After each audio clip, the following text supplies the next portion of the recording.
Assalamualaikum warahmatullahi wabarakatuh. Kembali lagi bersama saya Suci di Mister Mbak Suci. Jadi pada kesempatan kali ini saya bersama Kisodo Buwono. Beliau ini kemarin menguak misteri Subang, tragedi Subang ya. Coba mencari barang bukti. Barang bukti, oke. Untuk saat ini sejauh ini Ki, gimana? Aki kan sudah dari jauh-jauh ya ke Subang berangkat ke TKP mencari barang bukti. Untuk saat ini sejauh ini progresnya gimana sih? Terakhir kita kesulitan kaitannya dengan lokasi di mana titik yang saya rasakan itu berupa hutan-hutan. Dua titik yang saya coba deteksi adalah hutan di sekitaran kurang lebih itu 5 kilo dari lokasi kejadian. Dari rumah ya? Dari rumah kejadian. Mungkin Dodolan bisa ceritain ya awal mulanya itu kok bisa sih kenapa Dodo itu kayaknya tertarik dengan kasus ini gitu sih, bisa diceritakan? Mbak Suci, saya kan orang biasa nih, Ya. bukan bagian dari penyidik yang menyelidiki kasus ini. Cuma saya hanya orang biasa yang istilahnya itu gregetan melihat prosesi pengungkapan siapa pelakunya. Jadi kayak merasa saya kan punya istilahnya diberikan sedikit kemampuan gitu ya sama Allah Subhanahu Wa Taala. Kenapa nggak saya coba membantu dengan cara saya itu sih? Itu aja sebenarnya inti poinnya adalah barangkali apa yang saya tampilkan itu bisa menjadi pertimbangan ya barangkali gitu ya. Barangkali ada hal-hal yang memang bisa dikaitkan dengan proses penyidikan. Berarti kan mencari barang bukti untuk sampai saat ini kan untuk titik terangnya sih, untuk titik terangnya gimana tuh? Sebenarnya saya dari awal mula mengikuti proses kasus tersebut hingga saat ini saya sudah berpikiran kaitan dengan pelaku. Saya sudah ada arah ke situ karena saya sudah melakukan beberapa kali prosesi itu ya, dari verifikasi, kemudian komunikasi dan sebagainya, penerawangan. Itu saya sudah berpikir bahwa oh ternyata itu pelakunya. Cuma etika kita sebagai manusia tidak bisa digabungkan dengan etika goib. Kalau hal yang kaitannya dengan manusia kemudian disajikan dengan goib juga, saya rasa tidak akan ketemu. Makanya untuk itu saya masih mengutamakan koridor jalur hukum yang dilakukan oleh pihak kepolisian. Nah, untuk itu makanya kenapa saya juga akhirnya ke lokasi. Kan kalau seandainya proses itu kan mungkin pihak kepolisian juga sudah mengantongi siapa pelakunya. Cuma kan harus ada barang bukti dan sebagainya. Nah, disitulah saya coba untuk bagaimana cara bisa membantu untuk mencari di mana sih lokasi barang bukti yang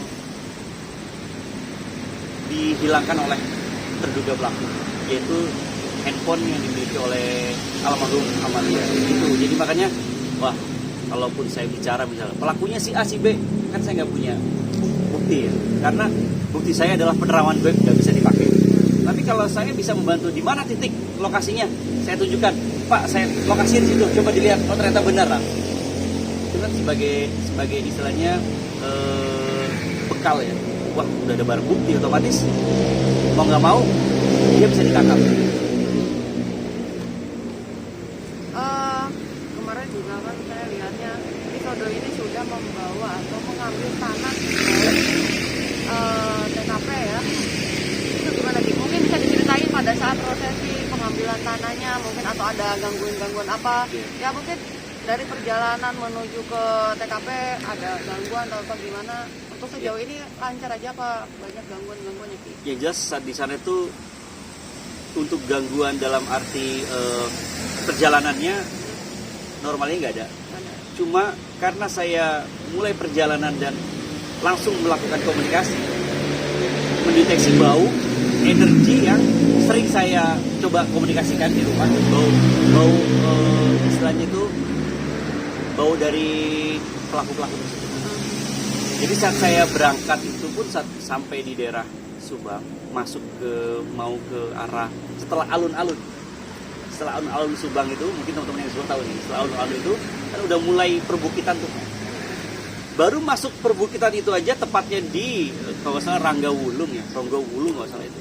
Itu saya tiba-tiba mencium bau yang sama dengan apa yang saya pernah cium di taksi di rumah. Tiba-tiba saya berhenti mendadak. Itu delalah, kalau seandainya itu memang truk itu tidak bisa ngerem mendadak, mungkin saya juga udah ditabrak. Karena saya benar-benar berhenti dan di belakang itu ada truk besar.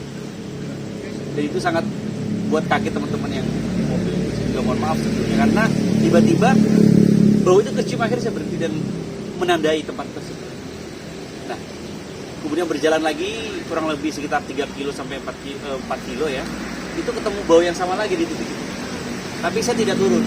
Saya coba untuk istilahnya menyamakan bau itu, meyakinkan bau itu, makanya saya harus ke TKP atau mencium bau dengan senyata-nyatanya itu dekat dengan lokasi. Makanya saya langsung di lokasi, sampai lokasi pun kita bingung. Kenapa tuh Ki? Kok bisa bingung? Bingungnya sudah malam dan kondisi sepi. Sunyi sekali. Benar-benar sunyi. Areal jalan di dekat lokasi kejadian itu sepi banget. Padahal baru jam 9. Sepi banget. Akhirnya saya langsung sampai ke lokasi. Itu rumah terang benderang. Ya, ada masjid Polisan, masjid Negara Bagus. Itu sekujur tubuh badan saya itu kayak merinding dan merinding kata bukan merinding halaman, karena saya merinding itu adalah di lokasi tersebut telah terjadi pembantaian yang sangat sadis. Jadi kayak ini rumahnya loh. Ini rumah di mana terakhir kali almarhumah meregang nyawa di situ.